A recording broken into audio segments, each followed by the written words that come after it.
Welcome to Talking Youth Work. My name is Anita Silva, and together with Rui Branco, we interview experts and practitioners that have a say when it comes to innovation in youth work. This current series is funded by the project Inception of Learning, that is funded by the European Commission through the Erasmus Plus Youth Key Action 2 projects.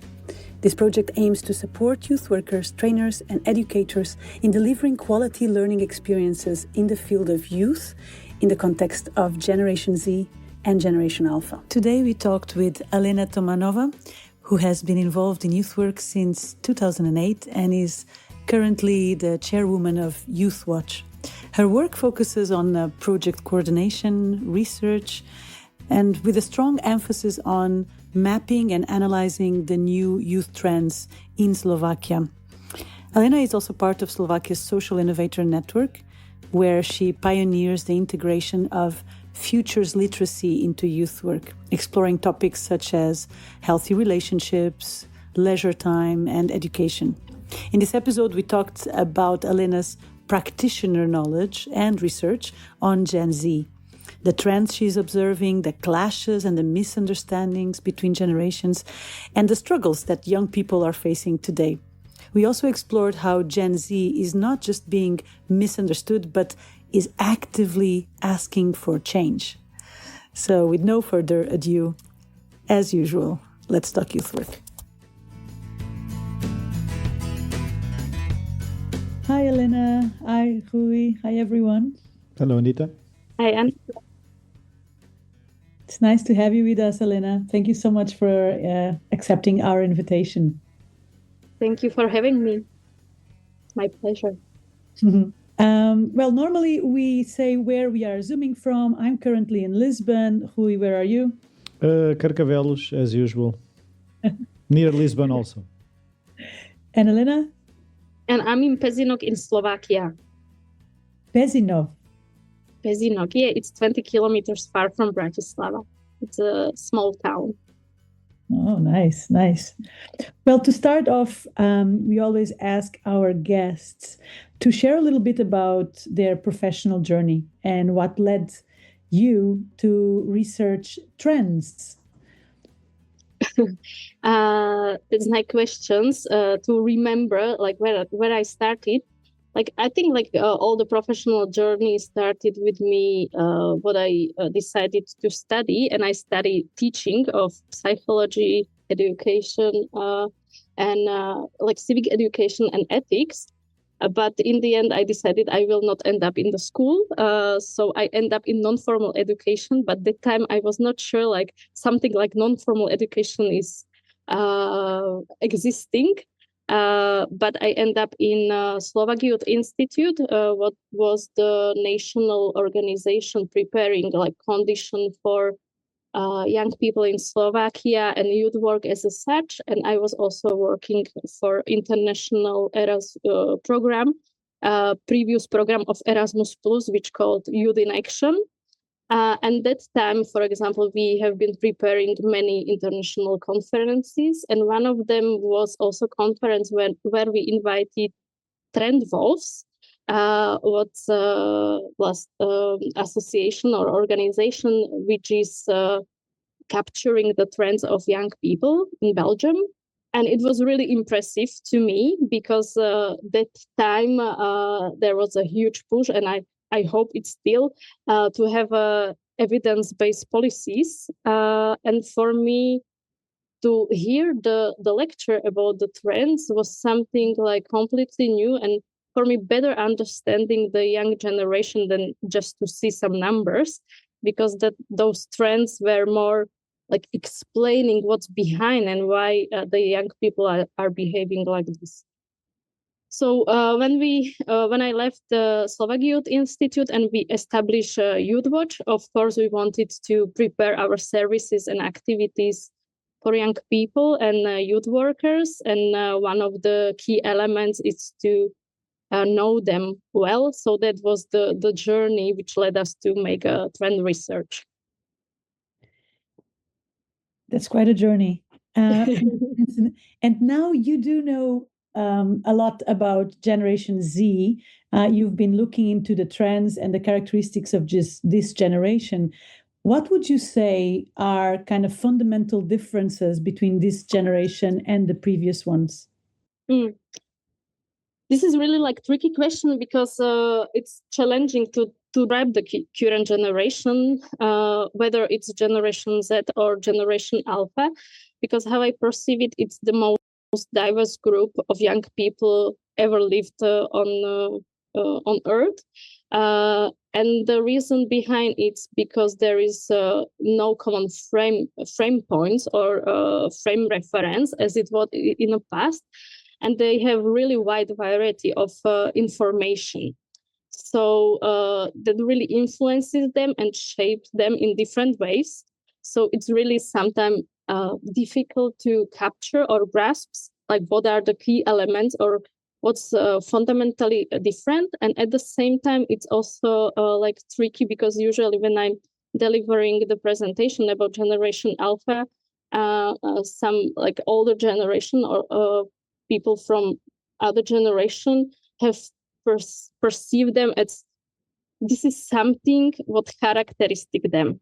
But I want to just to change the point of view, like they are rising or thriving in the world which shapes them, and therefore they have some kind of characteristics. So this is really like kind of simplification, but what I feel from the interviews and focus groups which I have with young people, especially in Slovakia, that I feel they really grow up in a permanently uncertain world. So this is really shaping them, like the economic instability, climate anxiety, also like digital hyperconnectivity, for example. And that shapes them in the way like they are definitely more emotionally aware, because there is a huge conversation also on social media and after the COVID about mental health. So they are emotionally aware, like much more than previous generation, because the topic is open, like they can openly speak about it. But at the same time, they're somehow like skeptical to traditional authorities and long-term premises. Let me just interrupt you to ask you one thing, because now when you were answering, you mentioned Generation Alpha. So are you talking now about Generation Alpha or Generation Z? Like basically, both of them are shaping in the same world, and then there is a difference, like how it shapes them. Basically, both of them feel the uncertainty, like based of the discussion. Like you are right.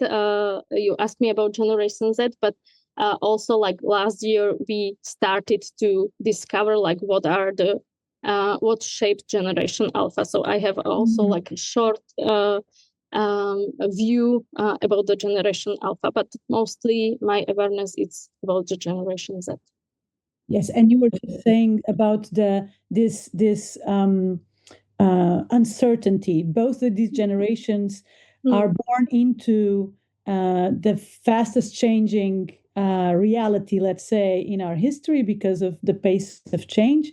I think even us, millennials, exennials, boomers, we also feel that uncertainty, but this shaped them in their early years, right? That's what and also, of course, the development of the digital world to the point where they are now also shaped mostly on the last years, and therefore they are born into this world that has these characteristics, and therefore this shapes them. Is that how you are defining it?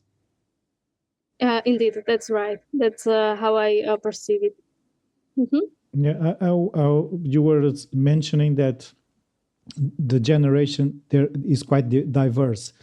The thing is that I wanted to ask you, why do you feel we have the need to put them into one big box of this generation? If this putting them in some kind of box helps us or hinders our perception and the way that we relate to these young people? Like both. It might help us to a little bit like simplify it and better understand like what's the difference, and take their perspective, like how they perceive the world. So that definitely helps us when we are speaking about different generations. Like we can take their point of view, uh even though like we are living in the same world. Like of course we are, as millennials, I am millennial, experiencing, or I have been experiencing COVID, or also experiencing and using AI, but it's completely shaping me in a different way because I'm already like mature, and they are still at the age where the identity is built up, where they build up the relationship or how to build up the relationship. So that's the difference, and therefore looking at the generation differences might help us. But at the same time, it's might be tricky part to label them. Like this is just generation with this and these characteristics. So that's the tricky part. Mm-hmm.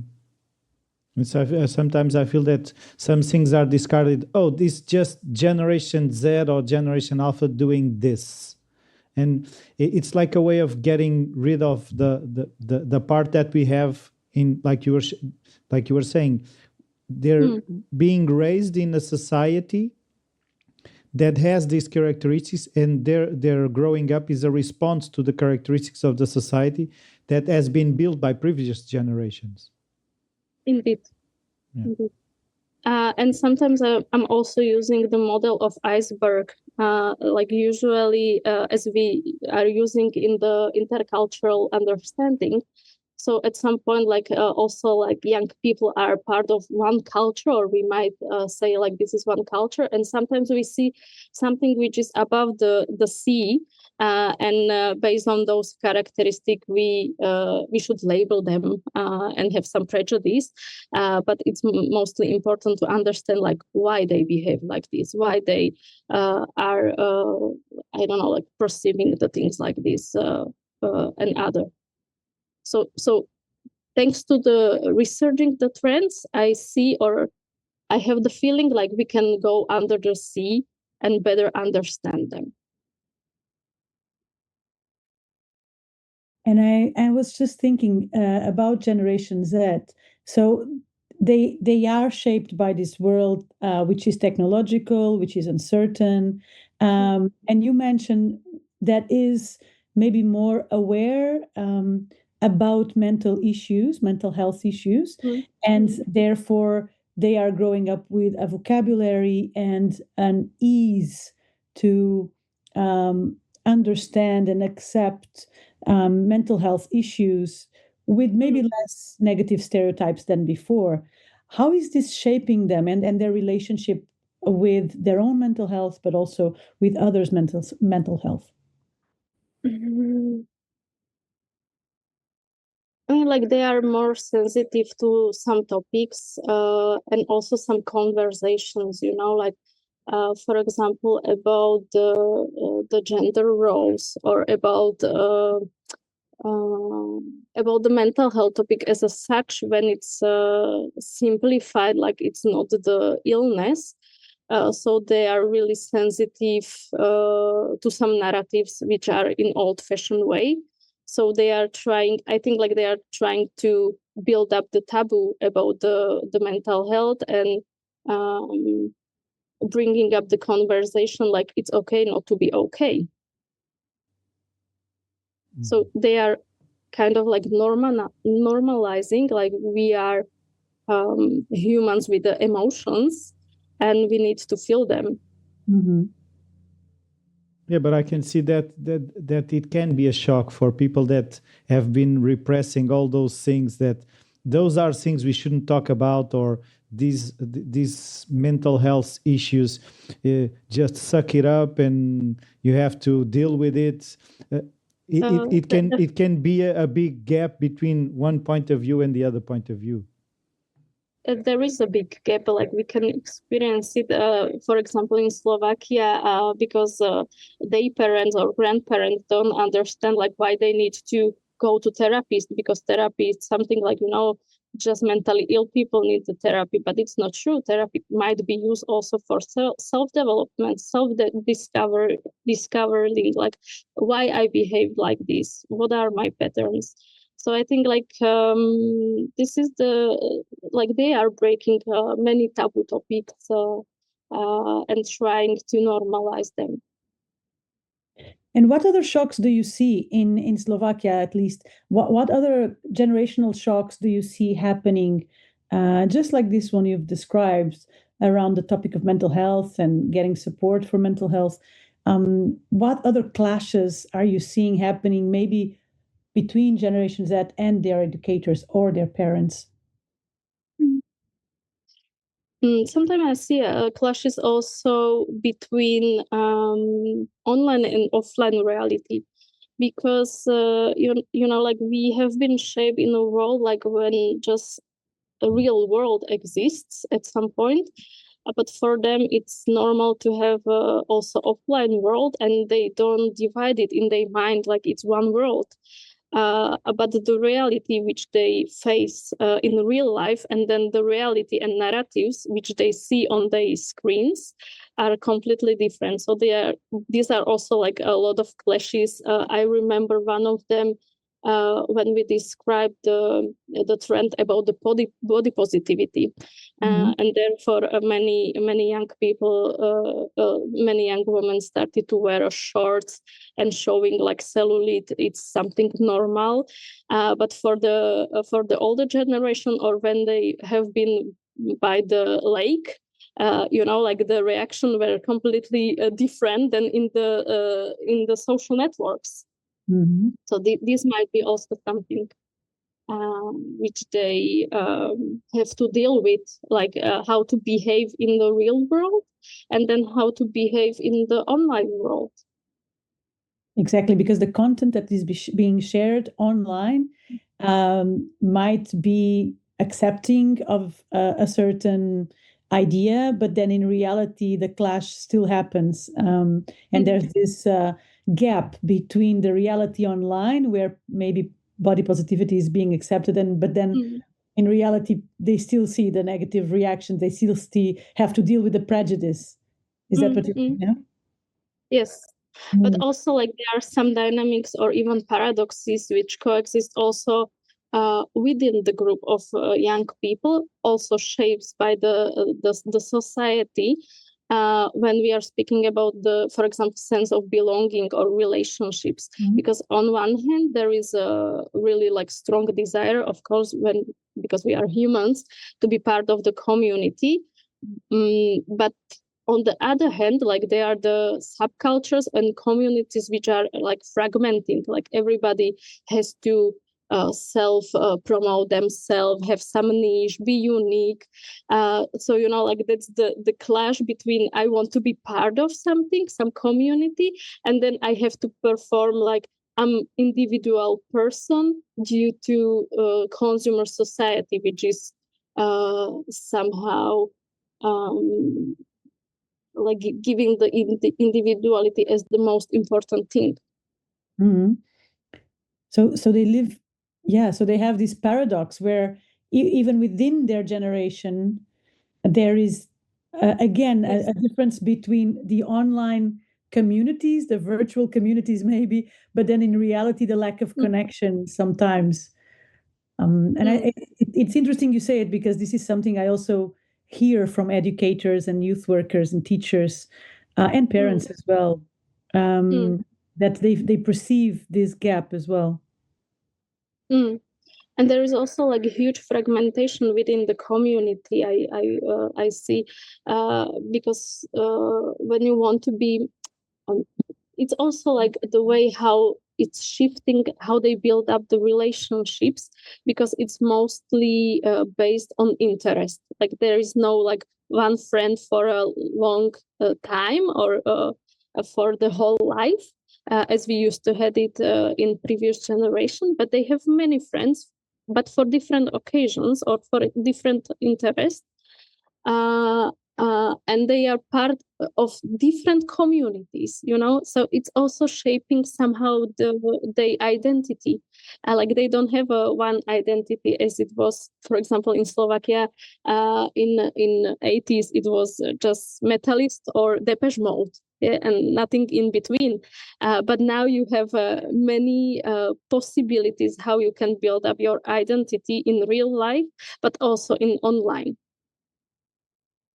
So this is also something which shapes them because they have the abilities. But I also feel that because they're changing, friendships are a little bit edited, because if I don't feel that I'm being accepted exactly as I want to be perceived, I will just change group, and I won't maybe face all the things that I need to face, because I feel that a lot of young people that I talk to, it's easy to relate online, but once you meet face to face, things are a little bit messy and people are more afraid of presenting themselves as they are.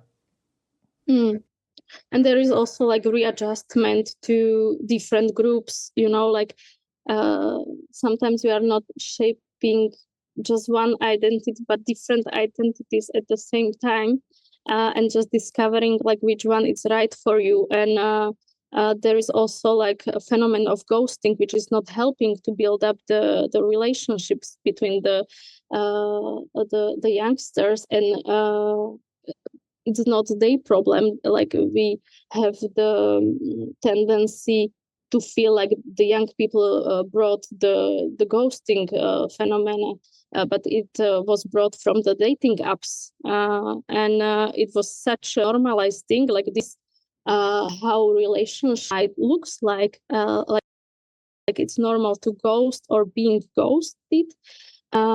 So of course there is something like a fear not to be ghosted. So therefore you have to readjust yourself at some point. And as well, like there is AI, which is shifting the features. Like it's not how it's built from the beginning to search the information, but the last year they have been used to build up the relationship with AI, either for friendship relationship or therapeutic relationship, and it's because that's the friend which is not ghosting you. You have that friend 24/7 in your pocket, and in the previous generation you have to build up the social network because they have been people with different expertise, but now you have one expert in your pocket and you can ask any question, so it's also all those technologies, it's then reshaping the behavior of young generation, but not just them, also the rest of the society. But as they are in the critical moment of developing themselves from psychological or biological point of view, of course it's shaping them the most. Yeah, and it used to be more difficult to ghost someone if you meet them at school or if they live in your neighborhood, because maybe you would speak less to that person, but you still see them. Online, you can really disappear from the sight of others. Yes, you are right. And I was also so surprised when I did the few interviews with the Generation Alpha. They have been like 10, 11, 12. And they have already experienced the phenomenon of ghosting as well. And it was not just from the online, it was also from in real life person, from the friends, because, like there is again something like boredom. It's something which have to be solved, like not to be bored, so it's happening also to Generation Alpha, and it's not just because of or it's not any longer experienced just in online friendships. I was thinking about this, what you just described, this growing up in this much more complex way of going through daily life when you not only have your village, the friends of your school, as I grew up in. You don't have just your family and your friends. So I grew up in a world where I had to have an identity, let's say, built, or at least an outside set of behaviors, an external set of behaviors for my family and for my friends, and that was about it. Right? There was things I was doing in front of my friends that I wouldn't do in front of my mom and dad, and the other way around. But now, because you are part of a community online or several communities online, of course, you have hopefully your family as well, and your friends at school, and maybe the colleagues of your football team or piano class or all these after school activities, and maybe the youth center or the scouts. And I feel that it starts to become very complex, all these different set of behaviors that I have to adjust constantly, and mainly thinking of all the different places online where I interact. Like you said, maybe I'm on a dating app, but maybe I'm also on Instagram, and maybe I'm also in TikTok, and maybe I'm part of a group on WhatsApp that is around an interest, and maybe I join Discord on another topic, or I'm playing games online with another bunch of people. So for me, I always wonder how are young people doing this? How are they able, or how is this affecting them? And you just mentioned something, which is some phenomenons then transfer from one place to the other, like ghosting transfers to other areas. I don't know. What are your thoughts about how Generation Z, namely, but also Alpha, are dealing with this complexity of roles where they are asked to be in? I mean, like on one thing, like I'm not sure, like if they are aware. Some of them, of course, it's like societal pressure to be unique. Like to find out, like what's your scent to play, like what's something like what the markets needs, like what's your uniqueness, what's your niche. So I think like while they try, for them it's maybe something like a playful ground space to discover like what's their niche. But at the same time, I'm not sure like what it makes today really core identity and values, especially for those who are not in a youth work. Like who don't have any extra support and maybe are from that part of doom scrollers, which they just stay in their room and scrolling on the mobile phone. Yeah, and one thing is that, like Anita was saying, the influences were less, so finding yourself was easier and more difficult because you had less information, but you had less to choose from. Now, oh, I'm really interested in this. Maybe I'm this kind of person. I'm interested in this. Maybe I'm this kind of person. And all of a sudden, the search for yourself becomes a loss of yourself because there's too much things that you would like to find about yourself, but it becomes difficult to narrow down and to have the conversations that go deep instead of just one little thing about this, and maybe I need to explore this with a close relationship and not explore 10 things with 10 people around the world. Or sometimes it's not so much deep, like what I also see, like subcultures are also changing, like they are not so value, like they don't have a values as a core, but subcultures are also changing as something as aesthetic. It's enough, like those cultures are mostly about the aesthetics.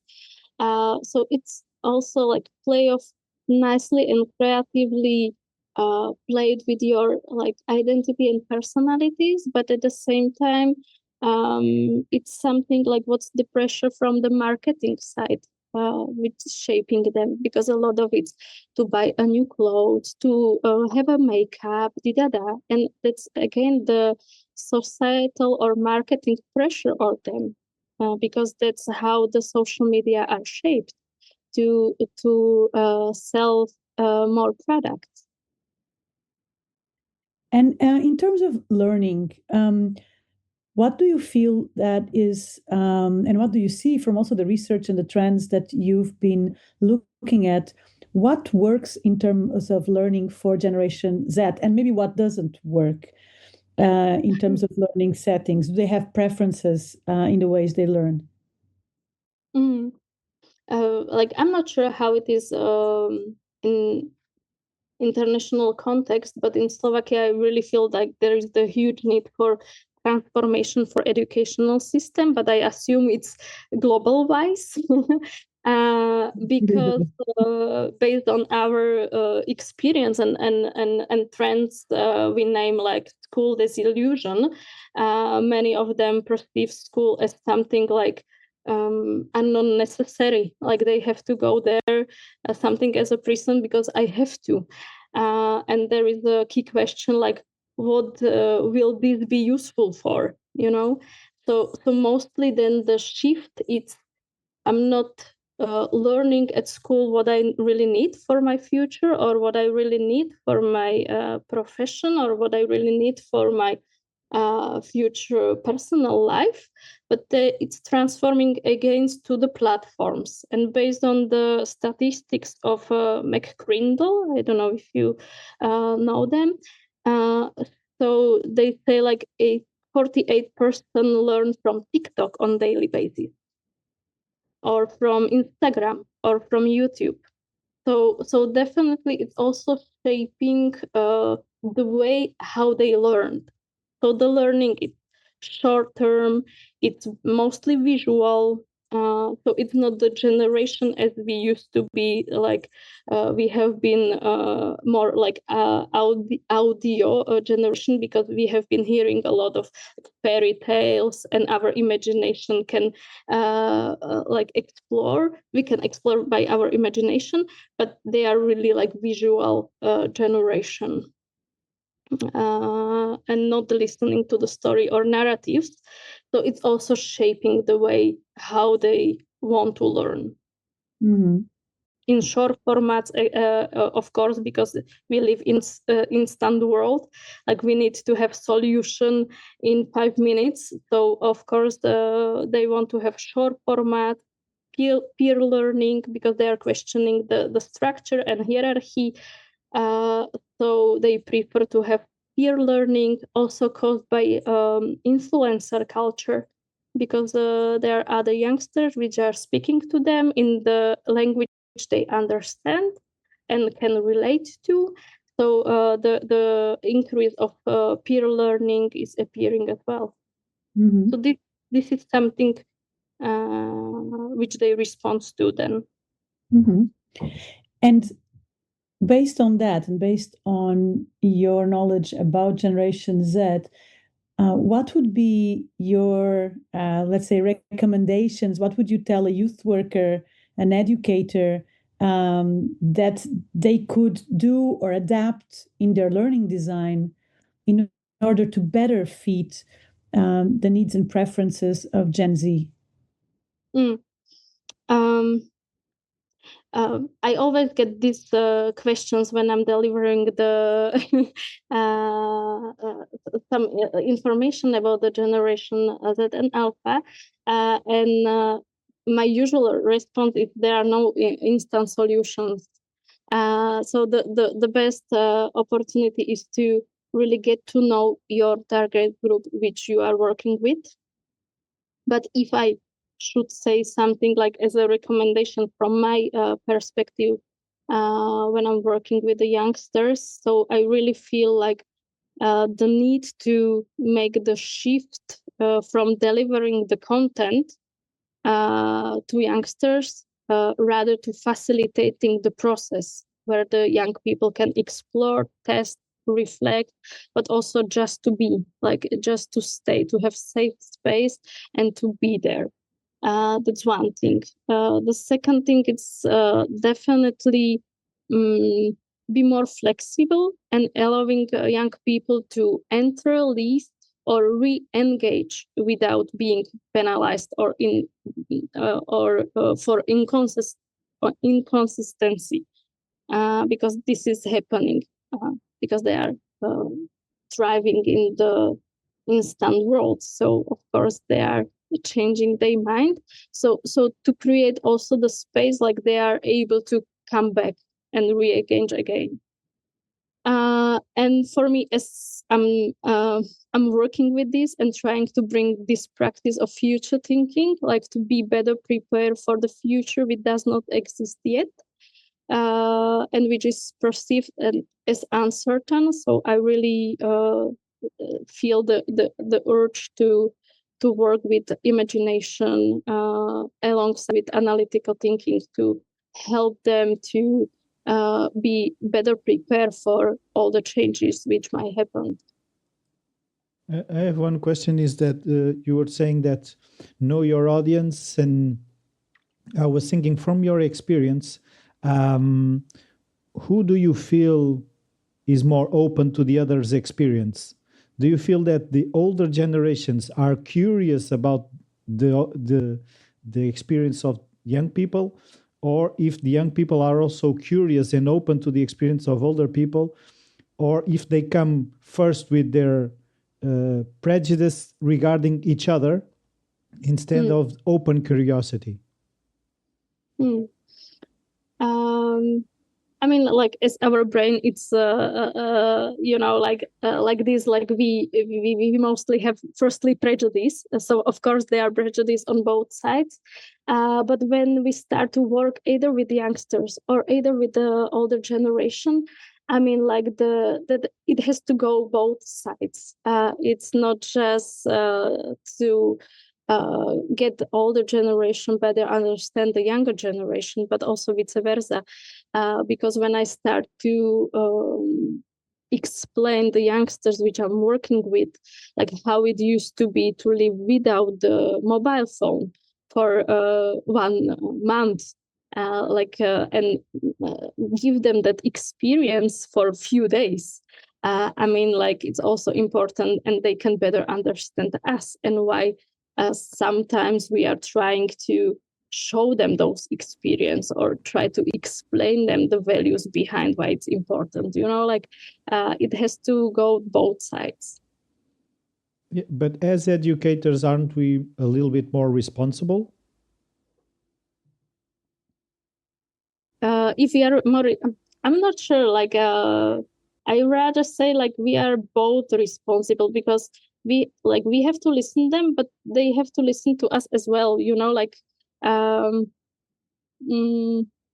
because we have many experiences and skills as we are longer and have previous experiences which they don't have, for example with the mobile phone, how the relationship have been working that time, and other things. But at the same time, like they have a fresh view and fresh new narratives. Like they can also educate us, for example, about the mental health. So it has to be. It's from both sides. And in the case of Generation Z, many of the educators nowadays are Generation Z already. So I think that's also an interesting, and maybe a lot of our listeners right now are Generation Z adults, young adults, who maybe are in the role of educators or parents, who are as well now in a role of trying to understand the younger generation, Generation Alpha and Beta, who is coming next year, but are also just on the role of facing adult life, facing the job market, etc., which I think is also interesting to another topic. I don't think we will have time to look at it today, but it's about how Generation Z deals with the job market, for example, and with their professional roles. But we are almost getting to the end of our time here, and I wanted to bring up the question maybe from the previous guest, Rui. Mm-hmm. So the question from our previous guest is, what's a real positive you've seen in the younger generations?